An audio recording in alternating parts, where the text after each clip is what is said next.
کہ تھے محب خواب اٹھے یوں مکان سے نکلے، جیسے کہ تیر کسی کی کمان سے نکلے، اور جہاں سے آگے فرشتے بھی جا نہیں سکتے، میرے حضور بری آن و بان سے نکلے۔ السلام علیکم ورحمۃ اللہ تعالیٰ وبرکاتہ۔ نحمدہ ونصلی ونسلم علی رسولہ الکریم، اما بعد، فاعوذ باللہ من الشیطان الرجیم، بسم اللہ الرحمن الرحیم، سبحان الذی اسریٰ الی آخر الآیات۔ آمنت باللہ صدق اللہ المولانا العظیم، بلغنا رسولہ النبی الامین المتین المعین الکریم، ونحن علی ذلک لمن الشاہدین والشاکرین والحمد للہ رب العالمین۔ آیا حضرات کو معلوم ہے کہ یہ مہینہ ماہ رجب المرجب کا مہینہ چل رہا ہے۔ آئیے اسی مناسبت سے ہمارے اور آپ کے آقا جناب محمد رسول اللہ صلی اللہ تعالیٰ علیہ وآلہ وسلم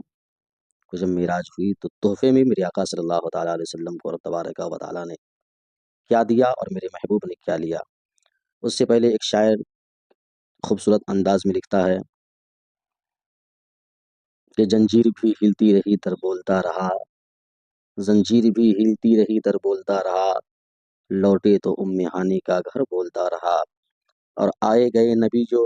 سر عرش بار بار، آئے گئے نبی جو سر عرش بار بار، سدرہ پہ جبرائیل کا پر بولتا رہا۔ عزیزان ملت اسلامیہ، اب تک کہ ہم اور آپ سنتے آ رہے ہیں اور سنے ہوں گے کہ میرے آقا صلی اللہ تعالیٰ علیہ وآلہ وسلم کو تحفے میں نماز ملا تھا، لیکن کتنے وقت کی نماز ملا تھا آپ کو میں بتانے کی کوشش کر رہا ہوں۔ جب میرے آقا کو معراج جسمانیت کے ساتھ ہوئی تو اللہ تبارک و تعالیٰ سے جب ہم کلام ہوئے اور جب لوٹ رہے تھے تو رب تبارک و تعالیٰ نے تحفے میں میرے محبوب کو 50 وقت کی نماز عطا فرمایا تھا۔ جب میرے محبوب اس 50 وقت کی نماز کو لے کر کے لوٹ رہے تھے تو چوتھے آسمان پہ حضرت موسیٰ کلیم اللہ سے ملاقات ہوئی۔ موسیٰ نے کہا، اے پوری کائنات کے رحمت للعالمین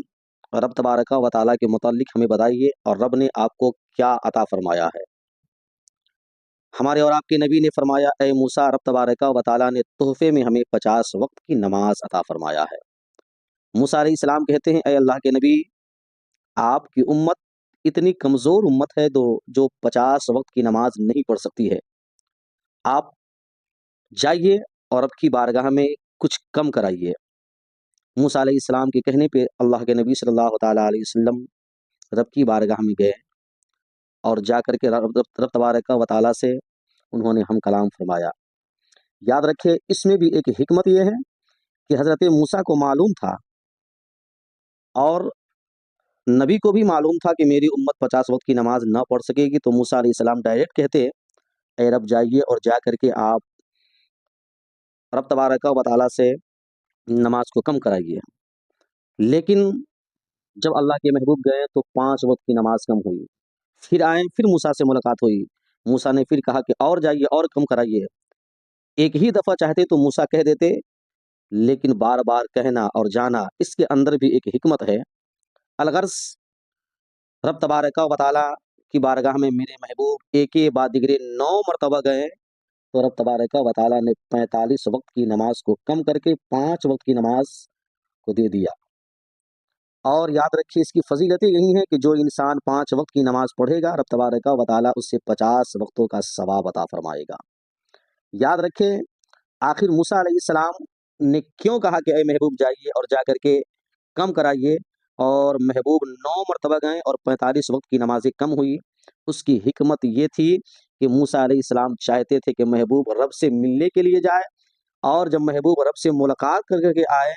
تو میں محبوب کے چہرے میں رب تبارک و تعالیٰ کے تجلیات کو دیکھ سکوں۔ جو تجلیات موسیٰ کوہ طور پہ دیکھ کر کے برداشت نہ کر پایا، وہ تجلیات میرے محبوب کی آنکھوں میں حضرت موسیٰ علیہ السلام نے دیکھ لیا۔ اب یہ 5 وقت کی نمازیں جو اللہ تبارک و تعالیٰ نے محبوب کی امت پہ رکھا ہے، اب نبی فرماتے ہیں کہ جو انسان اس 5 وقت کی نماز کو خشوع اور خضوع کے ساتھ ادا کرے گا، رب تبارک و تعالیٰ اس 5 وقت کے بدلے میں اسے 50 وقتوں کا ثواب عطا فرمائے گا۔ عزیزان ملت اسلامیہ، تو کہنے کا مطلب یہ تھا کہ تحفے میں نماز جو اللہ تبارک و تعالیٰ نے اپنے محبوب کو اور محبوب کی امت کے لیے عطا فرمایا، تو ہم اسی محبوب کے امت ہے اور اسی محبوب سے پیار کرنے والے ہیں، تو ہمیں اور آپ کو ہونی یہ چاہیے کہ ہم اور آپ بھی خود بھی نماز پڑھیں، اپنے بچوں کو بھی نماز پڑھوائیں، اور جو انسان ادھر ادھر نماز سے غافل ہے آپ اسے بھی تنبیہ کریں اور نماز پڑھانے کی کوشش کریں، اس لیے کہ نماز کی اتنی بڑی فضیلتیں ہیں کہ نبی فرماتے ہیں کہ الصلاۃ قرۃ عینی، کہ نماز میری آنکھوں کی ٹھنڈک ہے۔ پھر آگے نبی ارشاد فرماتے ہیں الصلاۃ معراج المومنین، نماز مومنوں کے لیے معراج ہے، اور یہ اس انداز سے معراج ہے کہ جب انسان نماز پڑھتا ہے، جب سجدے کے عالم میں جاتا ہے تو رب فرماتا ہے وسجد وقترب، سجدہ کرو اور مجھ سے قریب ہو جاؤ۔ تو یاد رکھے سب سے بہتر طریقہ یہی ہے رب سے قریب ہونے کا کہ ہم سجدہ کریں، رب تبارک و تعالیٰ کے چہیتے بندہ بن جائے، اور رب کے جب چہیتے بندے بن جائیں گے تو اللہ تبارک و تعالیٰ ہمیں اور آپ کو دنیا میں بھی عزت عطا فرمائے گا، اور کل بروز قیامت رب تبارک و تعالیٰ ہمیں بہتر ٹھکانہ اور بہتر جگہ عطا فرمائے گا۔ ایک شاعر نے کیا خوبصورت انداز میں نقل فرمایا ہے کہ نماز قضا ہو تو پھر سے ادا ہو، محبت قضا ہو تو کیسے ادا ہو۔ عزیزان ملت اسلامیہ، انہی چند جملوں کے ساتھ آئیے تمام حضرات مل کر کے توبہ کر لے۔ استغفر اللہ ربی من کل ذنب و اتوب الیہ، وآخر دعوانا الحمد للہ رب العالمین۔